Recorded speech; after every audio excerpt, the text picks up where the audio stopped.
bienvenido a un programa más de Sobre la Mesa. Le agradecemos muchísimo su compañía esta semana y como todas las semanas en este programa del Centro de Investigaciones y Estudios Políticos de la Universidad de Costa Rica y del canal universitario. Hoy vamos a continuar con los programas que iniciamos hablando sobre conflictos internacionales. Iniciamos con el conflicto en Ucrania y hoy vamos a dedicarlo a estudiar un poco un tema que ha salido un poco de la agenda de los medios de comunicación, al menos los locales, porque le han tomado el espacio otros conflictos que en este momento están teniendo más importancia, pero que no dejan de tener impacto y de estar sucediendo pues en otras latitudes. Me refiero específicamente al conflicto en Irak, que es el tema entonces que vamos a analizar hoy aquí en Sobre la Mesa. Hola Marcela. Hola Natalia, efectivamente hoy vamos a estar analizando el conflicto de Irak y para eso vamos a contar con la presencia de doña Victoria Fontán, que es especialista en estudios sobre la paz y conflictos de la Universidad de Duhok de Irak, y con don Sergio Moya, que es coordinador del Centro de Estudios de Medio Oriente y África del Norte de la Universidad Nacional y profesor de la Escuela de Ciencias Políticas de la Universidad de Costa Rica. Para iniciar, vamos entonces a ver el reportaje que nos prepararon para el día de hoy.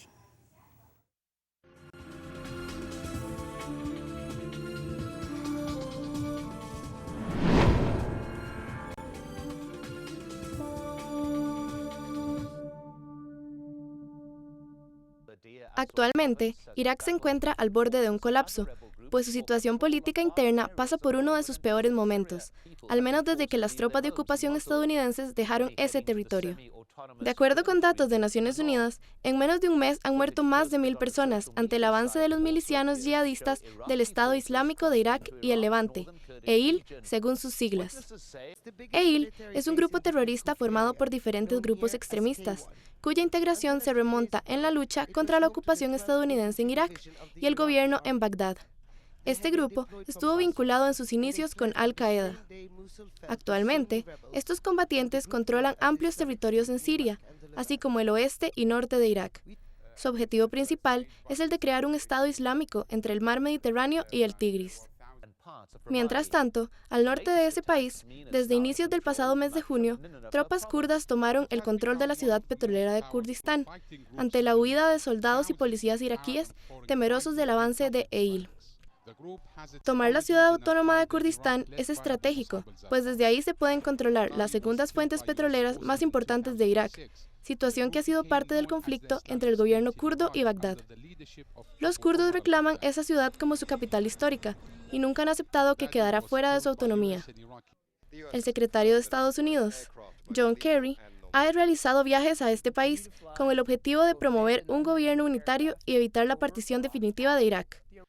Esta propuesta parece ser un poco difícil, al ser rechazada por Nouri al-Maliki, primer ministro iraquí desde Bagdad. Por su parte, los kurdos han calificado esta negativa como sectarismo desde Bagdad, por mantener una línea dura contra las minorías.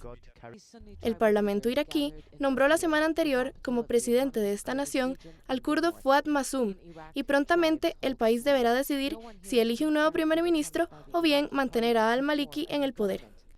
¿Cuáles son las posibles salidas al conflicto interno que se vive en Irak?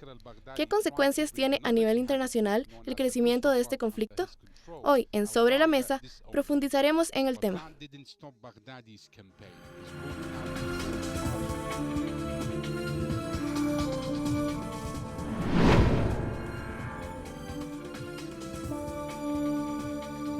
Los profesores Sergio Moya y Victoria Fontán nos acompañan hoy en Sobre la Mesa para ayudarnos a entender las claves detrás del conflicto en Irak.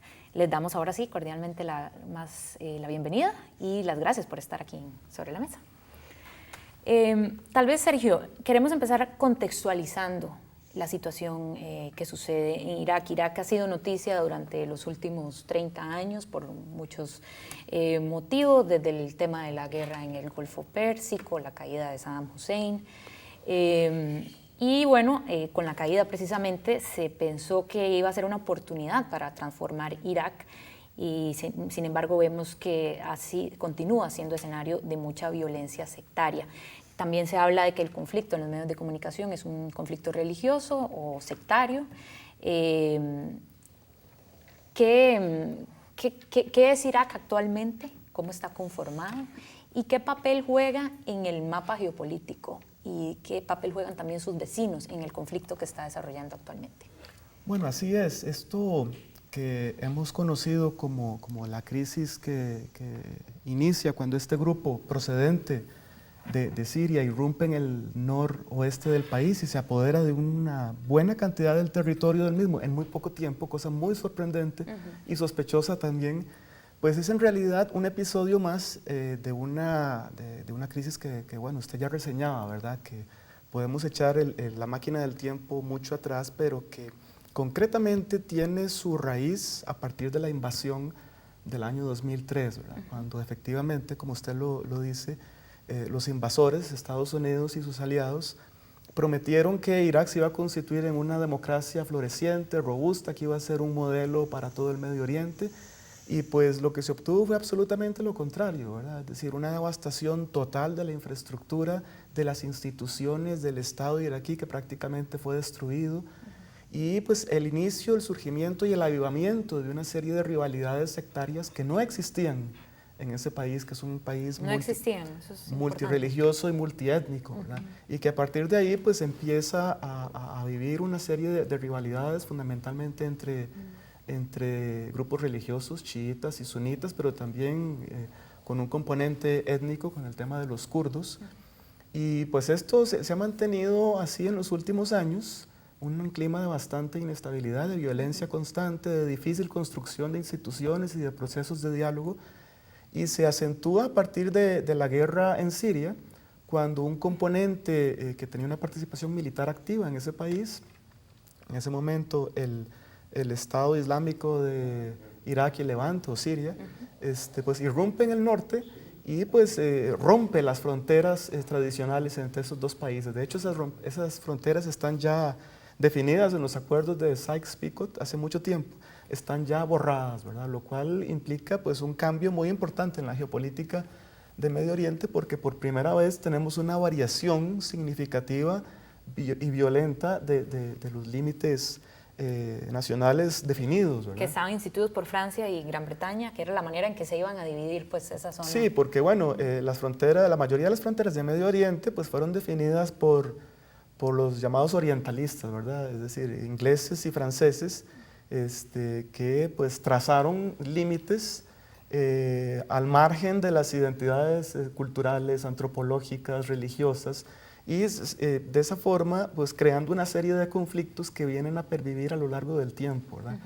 Y ese es un tema importante porque tiene una dimensión que trasciende lo religioso, ¿verdad? Aparentemente se trata de un conflicto religioso, es decir, una banda de radicales, de extremistas que de la noche a la mañana irrumpe y empieza a sembrar el terror.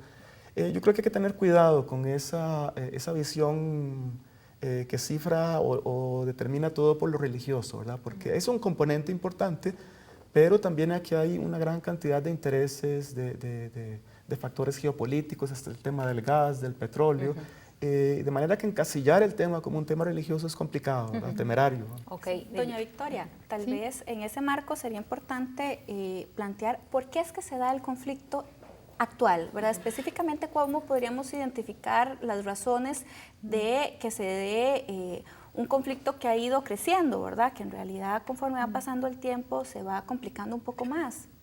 Sí, bueno, tenemos dos raíces, una raíz geopolítica y una raíz social dentro de Irak. Entonces, dentro del marco geopolítico, pues de dónde viene EIL.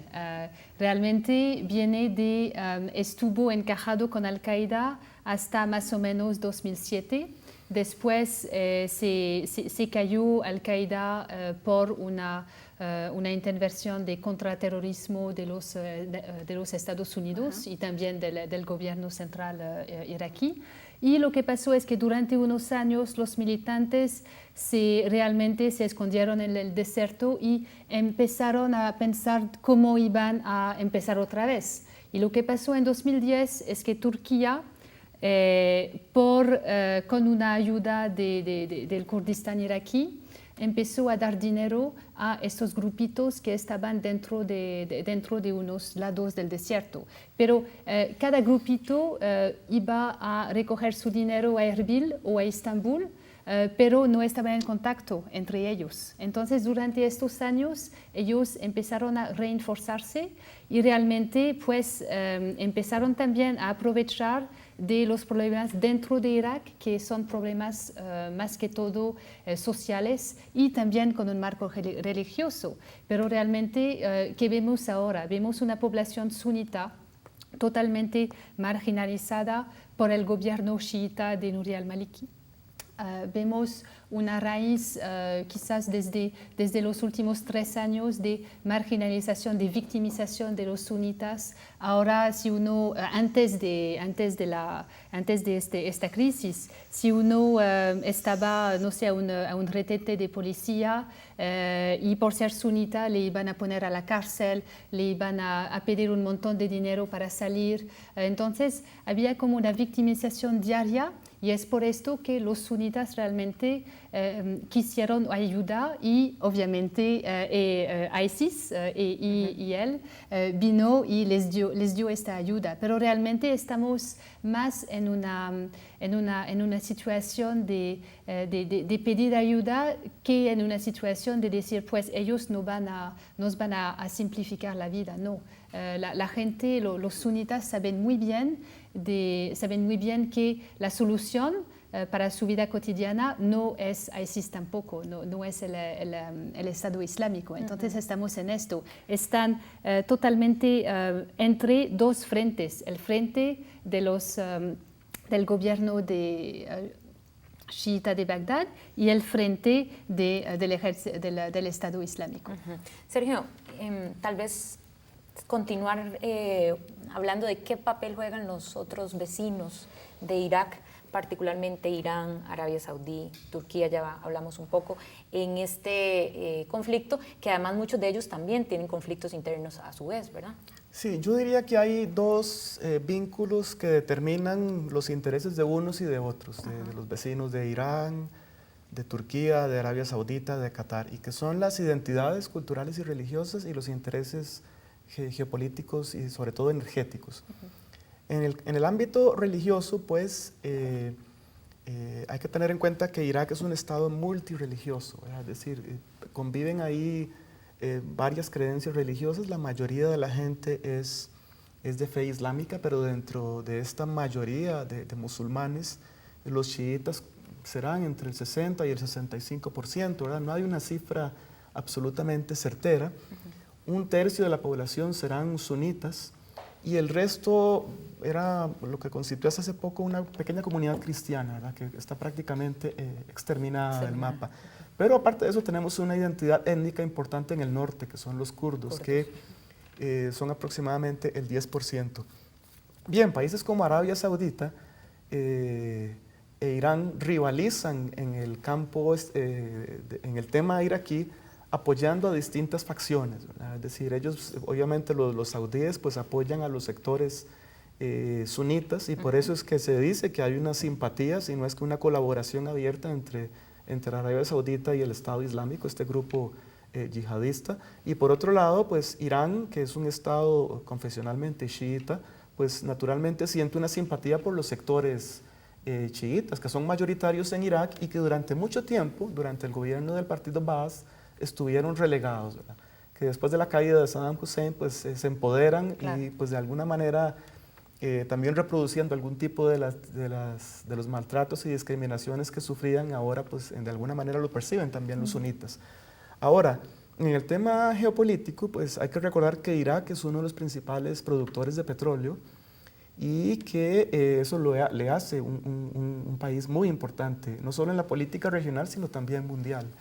Y bueno, lo que tenemos ahora es una situación muy curiosa, ¿verdad? Es decir, este grupo del Estado Islámico se ha apoderado de algunas de las zonas más importantes productoras de petróleo, ¿verdad? En el norte, lo cual limita la capacidad de Bagdad, del gobierno central, para exportar petróleo, ¿verdad? Ahora solo cuenta con los pozos petroleros del sur, cerca de Basora y cerca del Golfo. Bien, este grupo ha mantenido la producción de estos pozos petroleros y está exportando el petróleo a través de Turquía. Y del Kurdistán y de Turquía, es decir, con la complicidad de muchos actores, ¿verdad? Está robándose el mandado. Exactamente, y es un petróleo que lo están comprando países como Israel, ¿verdad? Entonces ahí uno se da cuenta de los intereses económicos que hay. Estados Unidos compra apenas el 3% de su petróleo de Irak. Uno podría decir, vaya, no es un mercado importante. Pero a Estados Unidos le interesa la situación porque quiere controlar la oferta de petróleo que tiene Irak al resto de países que en algunos casos son rivales de los Estados Unidos, como China, ¿verdad? Bueno, y en ese marco tal vez, doña Victoria, en alguna medida ya lo explicó, pero ¿qué es este grupo yihadista del Estado Islámico que antes se hacía llamar Estado Islámico de Irak y el Levante? Porque llama mucho la atención, ¿verdad?, que surge y que, ¿verdad?, surge como aliado de Al-Qaeda, pero posteriormente el líder de Al-Qaeda sale dando declaraciones diciendo que ese grupo es mucho más radical y más violento que Al-Qaeda, ¿verdad? Entonces uno dice, bueno, entonces, ¿qué es este grupo, verdad? Porque si hasta Al-Qaeda toma distancia, ¿verdad?, ¿qué es lo que esto significa? Pues realmente si nos ponemos en los años, en los 3 años entre 2010 y 2013, tenemos este conflicto que erupte en Siria. Entonces, ¿qué pasa en Siria? Al principio, los combatantes iraquíes del Estado Islámico en Irak y el Levante pues fueron a Siria para entrenarse, para regresar a Irak y también para combatir con Jabhat al-Nusra, que es la ramificación de Al-Qaeda en Siria. Entonces lo que pasó es que combatieron juntos y después de un tiempo Abu Bakr al-Baghdadi dice, oye, quizás va a ser nuestro grupo. Y entonces empieza un conflicto entre Jabhat al-Nusra y el Estado Islámico en Irak y Levante. En Siria, Dr. Zawahiri, que es el líder de Al-Qaeda, pues se impone y dice que realmente el jefe o que realmente los que pertenecen a Al-Qaeda en Siria son Jabhat al-Nusra, y entonces el Estado Islámico regresa a Irak y empieza a fortalecerse allá. Entonces no hay un grupo más radical que el otro. Los dos son problemáticos, digamos así, pero es interesante de ver cómo Al-Qaeda está utilizando los medios de comunicaciones también para tratar de no sé, de dar una mala imagen al otro, pero realmente son iguales. Se utilizan los mismos mecanismos. De hecho, Naciones Unidas ha planteado que hay que tener, digamos, algún tipo de cuidado porque ¿verdad?, el Estado Islámico está cometiendo crímenes de lesa humanidad, ¿verdad?, en ese sentido. Tal vez nos quedamos con esta idea y vamos a un corte y ya regresamos.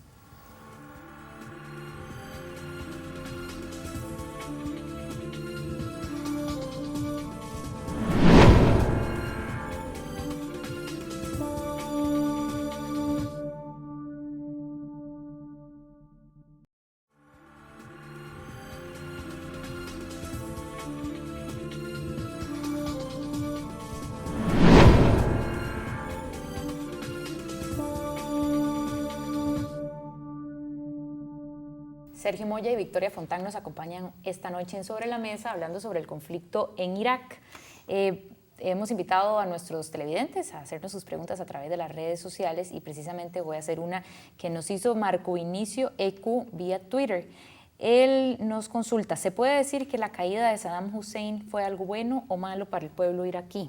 Victoria, ¿qué te parece? Pues yo diría que fue algo sumamente malo, muy negativo para el futuro de Irak. Lo que dicen los iraquíes ahora es que antes tenían un Saddam y que ahora tienen miles de Saddam. Entonces realmente el estado de Irak ahora pues es un país totalmente quebrado, un país que no tiene ningún futuro afuera del conflicto. Y es un país que realmente donde no hay ninguna esperanza para nada, porque ellos vieron que la democracia no les funciona, que la dictadura pues es algo mejor, pero ahora ¿quién va a venir? Y entonces están en un caos, en un desorden total, y yo diría que a pesar de que Saddam sí era obviamente un dictador muy duro para una parte de la población, ahora todo el mundo se ve como una víctima, y los chiitas y los sunitas. ¿Sergio?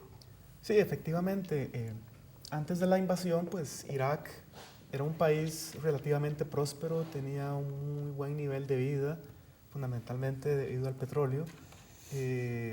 uno de los niveles de educación más altos en el mundo árabe, y sobre todo que existía, a pesar de esa diversidad étnica y religiosa, convivencia, al menos entre musulmanes, entre chiitas y sunitas. Unos iban a las mezquitas de unos a las de los otros. Eso con la invasión desapareció, ¿verdad? Porque fue desatar y potenciar las divisiones sectarias que pues, constituyen ahorita pues, un elemento fundamental en el conflicto y en la violencia, ¿verdad? Definitivamente la sociedad iraquí perdió un componente importantísimo de su identidad nacional, ¿verdad? Porque ahora difícilmente se ven como iraquíes, se ven definidos a partir de las identidades religiosas y culturales, y eso está mal para el futuro del país, que por otro lado era un país influyente en la región, era un foco de poder importante en el mundo árabe, ¿verdad? Rivalizando con el Cairo, con Riyadh, etcétera, etcétera, y ahora pues eso quedó en el pasado definitivamente. Bueno, y Sergio, en ese marco, un poco, ¿verdad?, en esas mezclas que se están dando entre lo religioso y lo no religioso, ¿verdad?, un poco lo que plantea el Estado Islámico es la conformación de un califato islámico, ¿verdad?, pero eso es difícil a veces para las personas entender lo que es un califato islámico para poder visualizar, digamos, el conflicto en ese marco.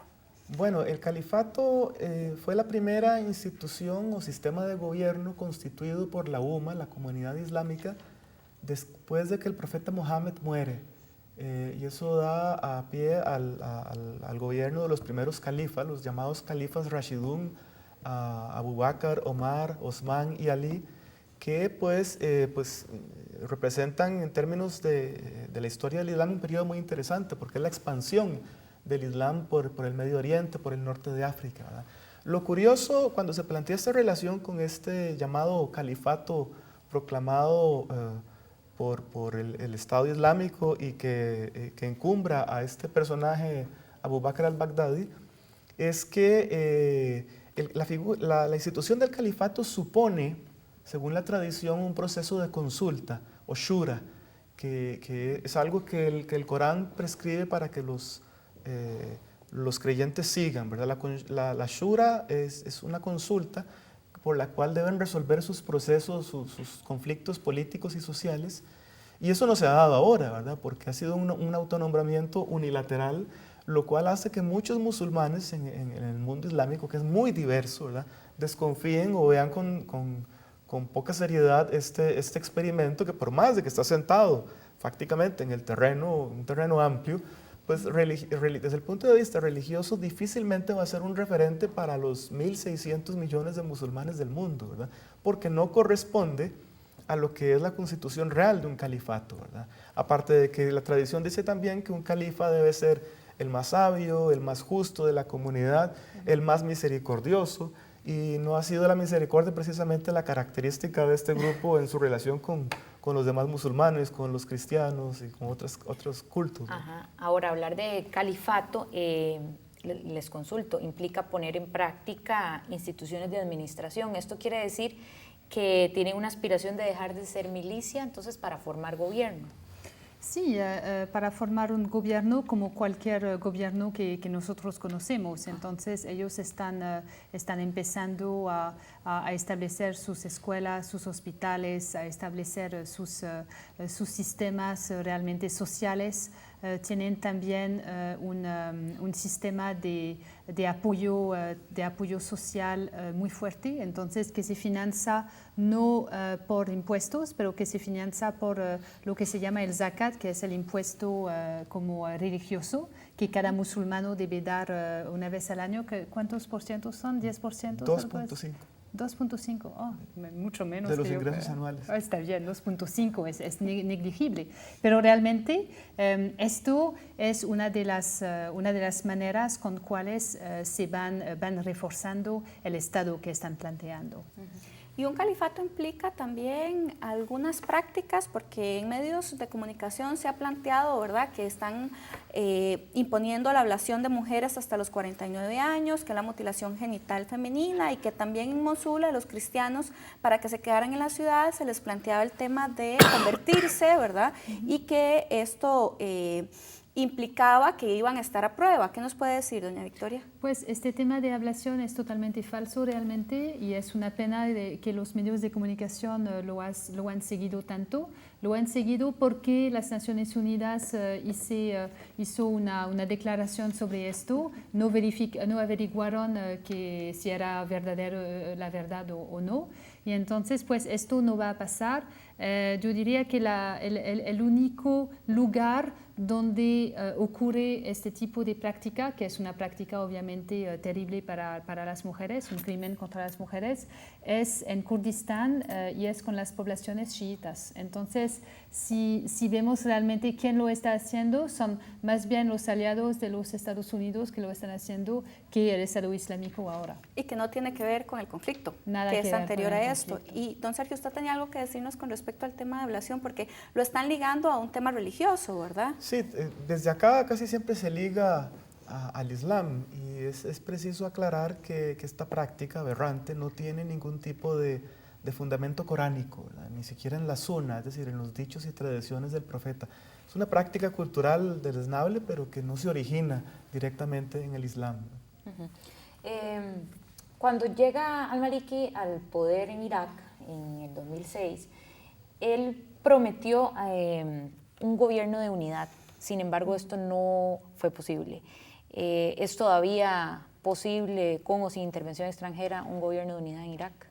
Ahora mismo, pues Nouri al-Maliki ahora solo tiene el apoyo de 92 asientos en el Parlamento iraquí. Entonces, lo que pensamos que va a pasar es que el partido de Iyad Allawi va a poder formar un gobierno. Iyad Allawi es un líder chiita, pero de una tradición basista, de una tradición mucho más secular, y entonces él tiene la confianza de los sunnis. Entonces, si esto ocurre, podría ser positivo para Irak. El problema es que será realmente demasiado tarde. Esto hubiera debido ocurrir en 2010 y hay que acordarse que en 2010, ¿qué pasó? Nouri al-Maliki no fue elegido. No tuvo la mayoría de los votos y él pues hizo unas consultas para tener el poder, pero realmente es igual que la accesión de George Bush a la presidencia de los Estados Unidos en 2001, ¿no? Es como robar la elección a Al Gore, es exactamente la misma cosa que pasó en 2010 y es por esto que desde todos estos años Nouri al-Maliki no tiene ninguna, como se dice, ninguna legitimidad con la población de Irak. En ese sentido sería interesante también ver cómo lo que ha sido la caída de Mosul puede significar el aumento, digamos, en el conflicto. ¿Eso es así o el conflicto se pone, digamos, más peligroso, por decirlo de alguna manera, en ese marco o es con la caída de Mosul específicamente? Pues todo empezó antes de Mosul en Fallujah con las reivindicaciones sociales. Fallujah fue declarado como la capital del califato más o menos en marzo de 2014, en marzo de este año. Y después lo que pasó es que el Estado Islámico en Irak y Levante pues, reunió muchas fuerzas allá en Fallujah y ellos empezaron a pensar cómo iban a tomar el resto del país. Entonces, primeramente van a Samarra, para que todas las tropas, porque Samarra es una ciudad chiita que tiene unos mausoleos y unos santuarios muy poderosos para las creencias chiitas. Entonces ellos van a Samarra para que todas las fuerzas del ejército iraquí se concentren allá y otra parte se va para Mosul, que es la segunda ciudad del país, una ciudad muy importante. Y allá, ¿qué hacen? No toman Mosul, realmente no había nada que tomar porque no hubo ninguna resistencia. Lo que hicieron fue aliarse con los Naqshbandi, que es un grupo que tiene el liderazgo de Izzat ad-Duri, es un grupo basista, un grupo muy secular, que no tiene nada que ver con la religión. Y también con las tribus allá de Mosul. Entonces lo que hacen es que se ponen de acuerdo, pues de hoy en día, de un día al otro, Mosul se convierte en una ciudad del Estado Islámico, pero realmente no hubo ningún combate. Y en ese marco un poco, tal vez Sergio, ha habido críticas más que todo de parte de Estados Unidos y de los republicanos planteando que en Mosul las Fuerzas Armadas lo que hacen es que se van, ¿verdad? Y que dejaron todas las armas que ellos como aliados les habían dado y que más bien entonces esas armas están ahora en manos de este grupo, ¿verdad? ¿Eso es así? ¿Cómo está la dinámica con respecto a las fuerzas de seguridad en Irak? Bueno, todo este avance del Estado Islámico desde Siria hasta el centro de Irak, pues es en general bastante sospechoso, ¿verdad? Por razones que ya explicó Victoria, pero también por procesos de corrupción que están muy interiorizadas en la sociedad y en las instituciones iraquíes. Súmele a eso pues las ya mencionadas divisiones y lealtades sectarias. Todo esto pues hace que una identidad como la iraquí, que pues debería defender en primera instancia el ejército del país, pues se debilite frente a esas circunstancias, ¿verdad? Y efectivamente pues alimentar a uno u otro actor en este entorno de conflicto, pues uno termina echándole más gasolina al fuego, ¿verdad? Y efectivamente no sería la primera vez que las armas terminan en el lado equivocado, ¿verdad? Ahora, ¿qué posibilidades hay de que tomen Bagdad? Porque si ya lo hicieron con Mosul.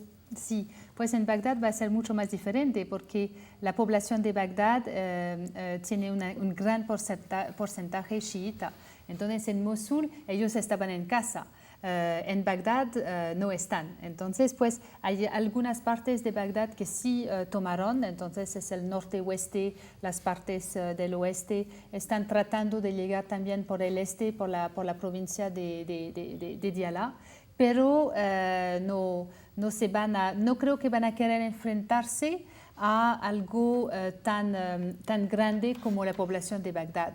Lo que va a pasar, creo, es que ellos van a tratar de reforzar su presencia en las partes sunitas del país, donde ahora están, pero realmente si van para Bagdad sería un otro frente, porque hay que acordarse que ellos tienen muchos frentes, también en Siria.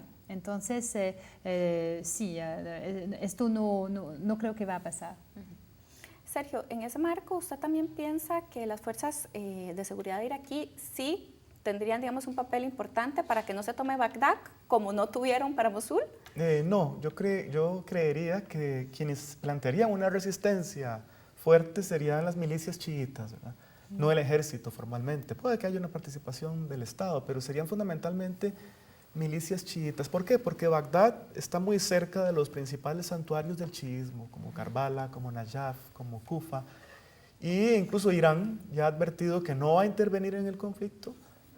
Únicamente si hay una afectación de lo que es la infraestructura y el entorno de estos lugares santos, a los que año con año migran cientos de miles de iraníes, ¿verdad? Son referentes para todos los chiitas de la región. Entonces eso sería llevar el conflicto a un nivel mucho más alto del que el Estado Islámico posiblemente pueda manejar. Entonces yo coincido con Victoria en que va a haber una demarcación de zonas de influencia que va a dejar esas ciudades santuarios para el chiismo en manos de quien las tienen ahora, y pues el Estado Islámico va a consolidar su presencia territorial en la parte que básicamente ya controla. Ok, vamos a ver esa información más detallada en el próximo bloque cuando enseñemos algunos mapas que ustedes muy amablemente nos trajeron. Estamos en Sobre la Mesa conversando sobre el conflicto en Irak. Ya regresamos.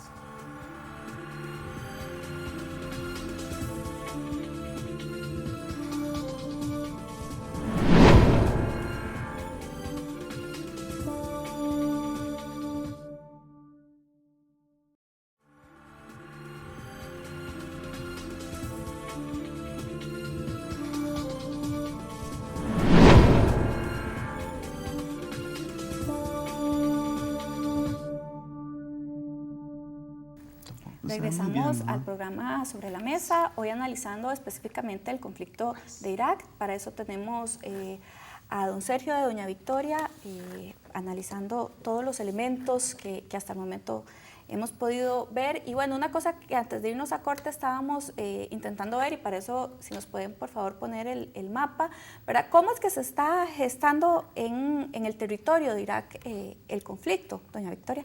Pues, como estaba diciendo, realmente el Estado Islámico en Irak, el Estado Islámico ahora está más que todo en las zonas del norte-oeste de Bagdad y del norte también, que son zonas sunitas, pero no todas las zonas, no todas las ciudades están con el Estado Islámico, entonces la mayoría sí están. Habían 3 ciudades que estaban resistiendo contra ellos, ¿okay? Una cerca de Tikrit en el norte, otra cerca de Mosul también en el norte. Ahora solo nos queda una, es la ciudad de Doloya, y hace 51 días que están enfrentándose al Estado Islámico, solo ellos, sin ninguna ayuda del Estado iraquí. Más bien el Estado iraquí también les está echando bombas. Entonces los dos están entre los dos frentes. Y lo más interesante de esta ciudad es que están ayudados por los chiitas de la ciudad de Balad, que es muy cerca de Doloya. Y entonces vemos que en este momento sí hay una colaboración entre sunitas y chiitas para enfrentarse a ambos, al Estado iraquí sectariano y también al Estado Islámico. Entonces, esta ciudad es como una ciudad, pues la única ciudad de paz que se puede ver así en Irak al momento. Sí, bueno, ahora que podemos ver el mapa, bueno, ya no lo podemos ver. Tal vez si no lo dejamos nuevamente el mapa, por favor. Porque es interesante identificar esas 3 grandes áreas que no identifican a todos los grupos religiosos y étnicos de Irak, pero sí a las 3 comunidades más grandes. Hacia el norte lo que se ve con un tono de verde claro son las zonas preponderantemente kurdas, que son zonas montañosas. El Kurdistán sigue, ¿verdad? Sigue en territorio iraní, turco y sirio. Lo que vemos hacia abajo, hacia la izquierda, en un tono de verde o un beige más o menos, son las zonas mayoritariamente sunis. Ahí vemos puntos rojos que son las áreas controladas parcial o totalmente por el Estado Islámico. Y como podemos ver hacia el sureste, la zona que se ve en rosado es el área mayoritariamente chiita, ¿verdad? Limítrofe con Irán y donde están varios enclaves religiosos muy importantes para el chiismo, ¿verdad? Fundamentalmente Karbala, que es un lugar paradigmático en la historia del chiismo, de esa rama del Islam, pero también santuarios como Kufa, como Najaf, etc. Entonces, básicamente, esa es la geografía religiosa y étnica del país, ¿verdad? Aprovechemos tal vez para hablar de Kurdistán, ¿verdad? Es una parte que inclusive quiere su independencia y qué implicaciones tendría esto. ¿Quieren hacer un referéndum inclusive próximamente para determinarlo? Sí, entonces el líder de Kurdistán, Masoud Barzani, hizo una declaración hace, pienso, un mes, donde dice que sí quiere un referéndum para el pueblo kurdo y para salirse del Estado iraquí. Hay que saber que pues, en los años 80 hubo un genocidio contra los kurdos orquestado por Saddam Hussein y que realmente los kurdos tienen una historia de desconfianza, aunque sean suníes, tienen una historia de desconfianza contra los árabes. Ellos no se ven como árabes, se ven como kurdos y se ven muy distintos. Y los persas también. Exactamente. Y entonces ahora están pidiendo su independencia. ¿Por qué? Porque han tenido también un conflicto con Bagdad desde mucho tiempo, un conflicto con el Estado sectariano también. En el caso de mi universidad, no hemos recibido nuestros salarios desde enero 2014, porque por este conflicto con Bagdad. Bagdad ahora no da el dinero que debería dar a Kurdistán, son 17% del presupuesto del Estado. Y entonces realmente tienen toda razón de querer su independencia y creemos que la van a lograr dentro de quizás de este año. Doña Victoria, y llama la atención ahora lo que usted planteaba del conflicto que se dio con Saddam Hussein, ¿verdad? Porque un poco la gran crítica que se hizo, ¿verdad? En ese momento fue que no hubo una intervención internacional y que se utilizaron armas químicas, sí. Y hay fotografías muy fuertes, ¿verdad? Sí. Del uso de armas químicas. Sí. Porque es que, ¿verdad? En ese sentido, tal vez la población kurda se siente menospreciada a nivel internacional, o por qué no se le da ese peso, ¿verdad? Porque realmente el uso de armas químicas fue muy fuerte. Exactamente, fue muy fuerte. Las armas fueron vendidas por el Reino Unido Entonces son armas del oeste y realmente pues y todo el mundo conoce el masacre de Halabja, donde se utilizaron esas armas. Estamos hablando de un genocidio que mató a 200.000 kurdos, pero también de un desplazamiento, de una limpieza étnica muy grande y muy fuerte. Entonces ahora pues todos hemos oído de la ciudad de Kirkuk. ¿Y qué es esta ciudad de Kirkuk? Es una ciudad que tiene mucho petróleo, pero también es una ciudad que fue limpiada étnicamente por Saddam Hussein, pero realmente es una ciudad kurda. Entonces, lo que pasó durante este conflicto de cual estamos hablando ahora es que el régimen kurdo, los Peshmerga, que son las milicias kurdas, tomaron la ciudad de Kirkuk y regresaron a su ciudad que fue limpiada étnicamente en los años 80. Tal vez aprovechamos para ver un par de mapas más que tenemos. El segundo. El de antes. Ajá, el de antes, es el de Porque, Oriente Medio. Creo que a esas alturas conviene como abrir un poco el zoom de lo que es la situación regional. Lo que vemos en pantalla pues correspondería a las fronteras de Medio Oriente que hasta hace 2 años, ¿verdad? Antes de que estallara el conflicto en Siria y ahora este conflicto que se extiende a Irak, que son básicamente las fronteras definidas a partir de la segunda mitad de la segunda década del siglo XX, muy influenciado este proceso por lo que fue el accionar de los imperios coloniales de la época, Francia e Inglaterra. Pero lo que se habla ahora es que hay una intención de redibujar el Medio Oriente, ¿verdad? Lo que algunos llaman el New Middle East o el Nuevo Medio Oriente, que debería reacomodar intereses geopolíticos, sobre todo de potencias externas, con la complicidad de algunos sectores locales, ¿verdad? Y para esto echan mano, entre muchos argumentos, de las divisiones religiosas y étnicas, ¿verdad? Porque bueno, siempre ha sido un principio del imperialismo dividir a los pueblos dominados, identificarlos y dividirlos a través de identidades religiosas o culturales, ¿verdad? Y bueno, el mapa que vamos a ver a continuación, que es el de después, el siguiente, pues es un mapa que fue diseñado por un teniente coronel del ejército de los Estados Unidos, Ralph Peters, y fue publicado en una revista académica en el año 2006, hace mucho.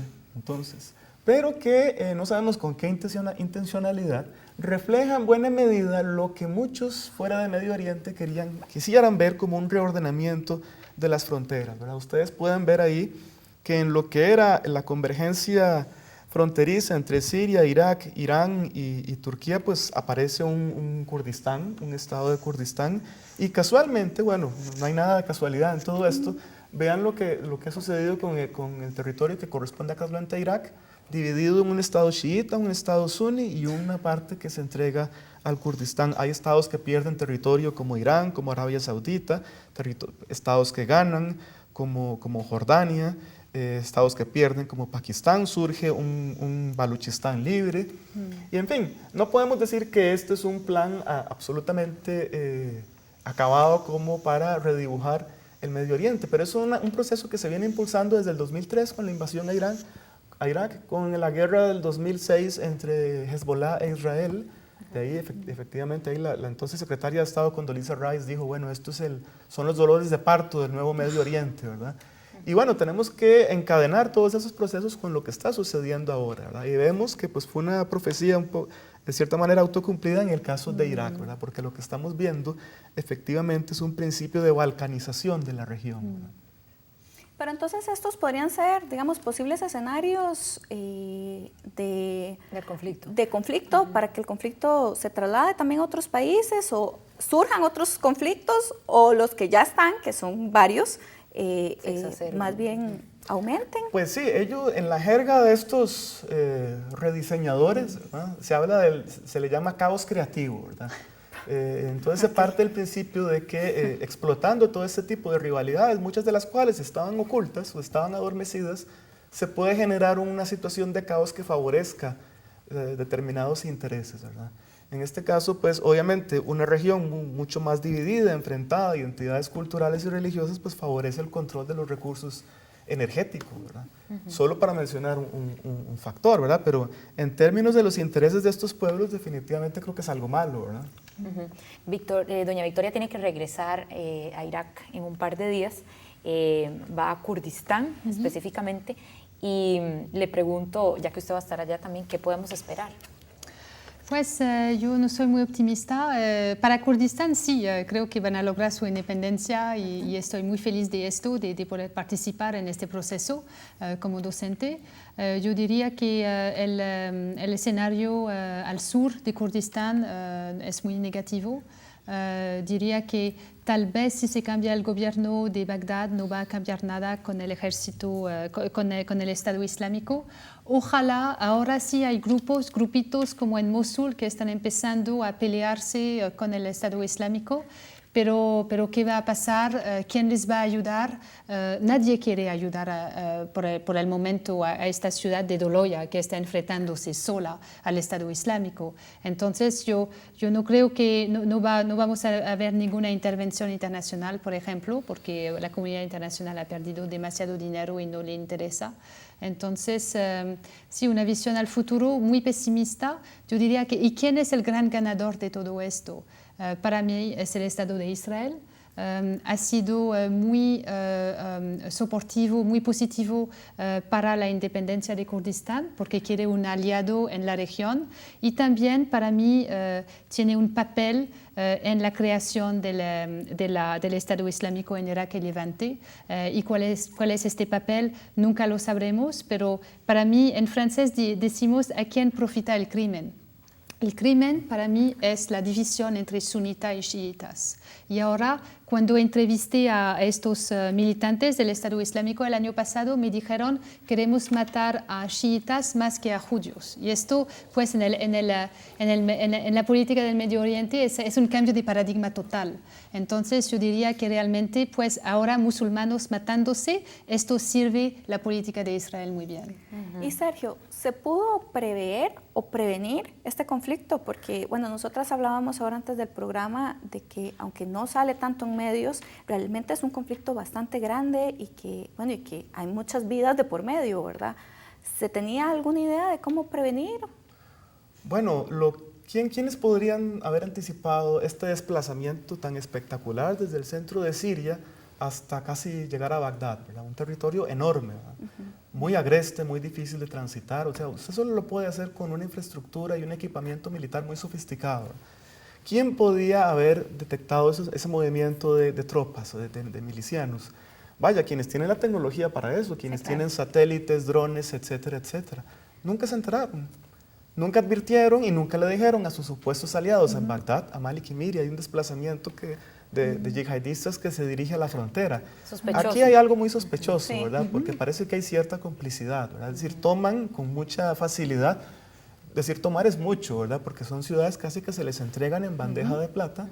Entonces, yo creo que hay una complicidad aquí que habrá que esclarecer, ¿verdad? Y Sergio, doña Victoria dijo un montón de cosas muy interesantes. Quisiera saber usted qué piensa de esto, qué podemos esperar del conflicto, sobre todo en el resto de Irak, no solo en Kurdistán.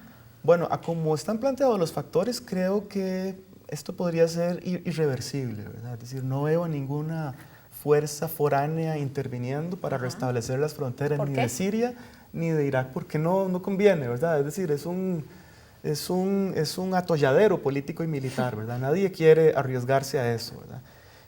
Y por otro lado hay gente que se está beneficiando, ¿verdad? Es decir, los kurdos están sacando petróleo que no pasa por Bagdad y no tienen que pasarle ningún porcentaje de dinero a Bagdad. Sí, claro. Bashar al-Assad, por otro lado, está beneficiándose de que el ejército, el Estado Islámico está combatiendo a otras facciones a las que quiere eliminar primero. Entonces hay como una conveniencia entre muchos actores foráneos para que esto se consolide, ¿verdad? De manera que pues, coincidiría con Victoria que fuera de los kurdos que parecen tener la única carta ganadora inmediata a mediano plazo, fuera de eso creo que todos van a ser perdedores en alguna medida. Doña Victoria quería referirse hace un rato a algo que dijo don Sergio con respecto a, ¿verdad? ¿A qué es lo que podemos esperar? Sí, se me olvidó mi punto. Yo tenía algo, pero se me olvidó. Bueno, no, entonces tal vez podríamos ya en los 2 minutos que nos quedan poder plantear, digamos, cuáles podrían ser tal vez los posibles escenarios con lo que nos acaba de decir, ¿verdad, Sergio? Que en realidad sería, doña Victoria, ¿qué podríamos esperar de cómo se podrían ver las fuerzas? Pues yo diría que el Estado Islámico ahora está aquí para quedarse. Entonces va a ser interesante porque yo conozco a gente que está mirando al conflicto ahora y que realmente está anticipando que en el futuro la comunidad internacional va a tener que negociar con el Estado Islámico como un Estado. Entonces yo diría que pues estas fronteras que son totalmente, para mí, que son irreversibles, se van a continuar a fortalecerse. Yo diría que pues ahora me acuerdo de mi punto. Sí, todo para mí era... nosotros sabíamos lo que iba a pasar. El año pasado yo estuve en Fallujah. La población de Fallujah me estaba pidiendo a mí, porque estaba con la Universidad para la Paz, que tiene algo que ver con las Naciones Unidas, me estaba pidiendo de contactar a las Naciones Unidas a Bagdad para decirles, por favor, vengan a vernos, vengan a ver lo que estamos haciendo. Y Bagdad, las Naciones Unidas allá, nunca se movieron. Ellos sabían muy bien lo que estaba pasando y nunca hicieron nada. Entonces, todo esto es, como acaba de decirlo, es muy sospechoso. Y para mí, sí, en el futuro, las cosas no van a cambiar mucho para lo mejor. Bueno, muchas gracias a don Sergio y a doña Victoria. A doña Victoria además le deseamos la mejor de las suertes ahora en su regreso a Irak. Les recordamos que este es uno de los programas que hemos venido realizando con respecto a diferentes temas internacionales y les invitamos a ver la próxima semana que vamos a estar analizando el conflicto Israel-Palestina. Muchas gracias.